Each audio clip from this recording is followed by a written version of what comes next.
Bonjour, on est le 20 janvier 2020 et on est ici à Brunstad-Diedenheim à l'école Jacques Prévert.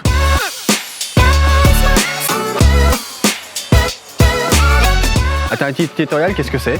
C'est une campagne qui vise à effectuer un travail de plaidoyer auprès des élus et candidats aux élections municipales qui arrivent en mars 2020.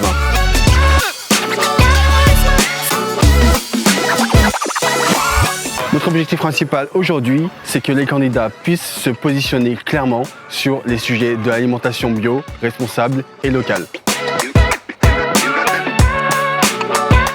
Nous avons réalisé un goûter bio grâce aux produits qui nous ont été donnés par la Biocoop Egelman et puis la Biocoop du Rehberg et également avec l'aide de citoyens qui se sont mobilisés pour réaliser des goûters bio.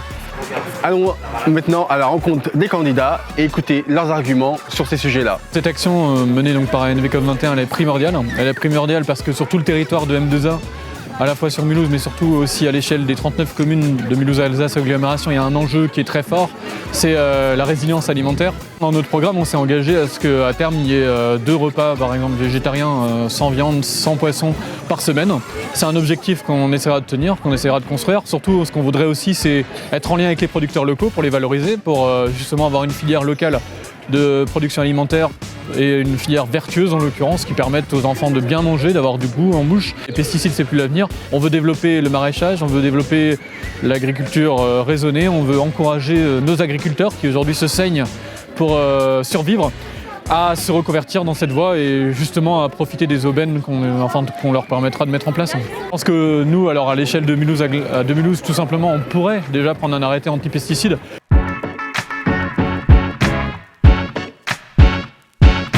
Bien sûr, l'environnement est un des sujets, disons, phares de notre liste.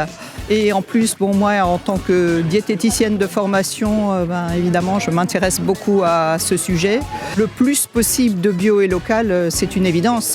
Et pour ça, il faut s'adresser aussi aux agriculteurs, voir les possibilités. Je pense que le local, c'est primordial. Et c'est pousser ensuite le local vers le bio pour satisfaire le plus et la santé, le bien-être de la terre et le bien-être des enfants et voire des personnes âgées puisque les cantines, souvent c'est la même cuisine qui est faite pour la maison pour personnes âgées que pour les enfants. Je rêve d'une ville en transition complète et qui puisse avoir vraiment une indépendance au niveau alimentaire avec que du local, ça serait l'idéal. Les expériences qui ont été menées montrent que moins on fait traverser d'océans aux aliments, moins c'est cher. Je pense que les expériences ont montré que c'est pas plus cher de faire du bio, de faire du qualitatif et du local. Après, il faut jouer sur le quantitatif pour éviter les déchets également. Moins jeté dans les cantines, ça se fait de plus en plus. Ce qui est prioritaire pour moi et pour notre liste, c'est la santé de la terre et la santé de ses habitants. Au niveau de l'alimentation pour nos enfants, c'est quelque chose qui nous tient à cœur. Il est clair qu'on veut que nos enfants soient bien alimentés et qu'il y ait une part importante de bio. Maintenant, il est vrai que faire du 100% bio, je pense que c'est très difficile, voire, je ne vais pas dire un peu utopique, parce que tous les produits ne peuvent pas être bio. Après, c'est vrai que favoriser le local, c'est quelque chose qu'on essaye de faire.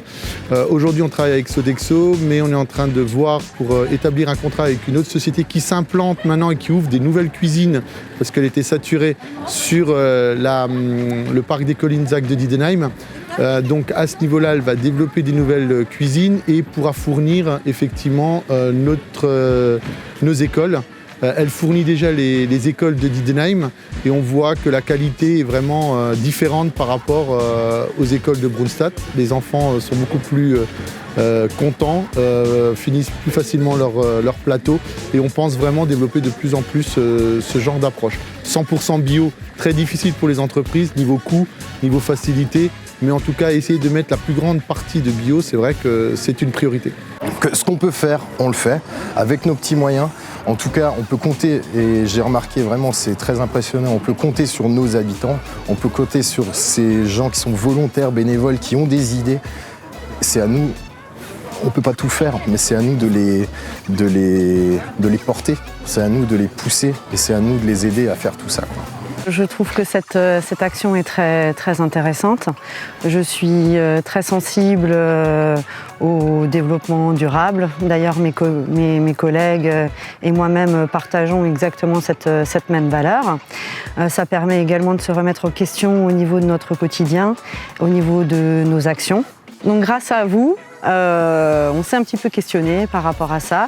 Je pense qu'à l'avenir, il est essentiel de pouvoir s'accompagner de collectifs comme le vôtre, intervenir au sein de nos structures pour sensibiliser nos enfants. Quelques idées qu'on pourrait mettre en place, quelques actions.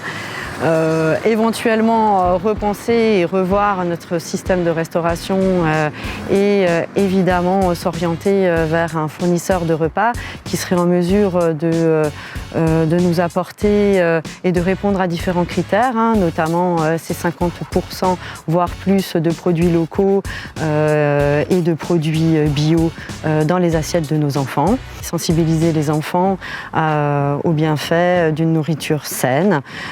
Pourquoi pas investir des jardins partagés qui existent déjà. Pour y arriver, effectivement, c'est pas facile. On a besoin de tous les acteurs. On a besoin effectivement de travailler sur un mode de partenariat avec les parents, les enfants bien évidemment, mais également les élus. Former effectivement un vrai collectif qui se sent investi pour changer les mentalités aujourd'hui, voire nos modes de consommation. À tous les élus et candidats qui sont intéressés par le pacte de transition et les mesures qui y sont présentées, on vous invite à vous positionner et à aller cliquer sur le lien présent sur cette vidéo. Et on vous donne rendez-vous le 21 février pour vous positionner clairement sur vos intentions par rapport aux mesures de ce pacte de transition.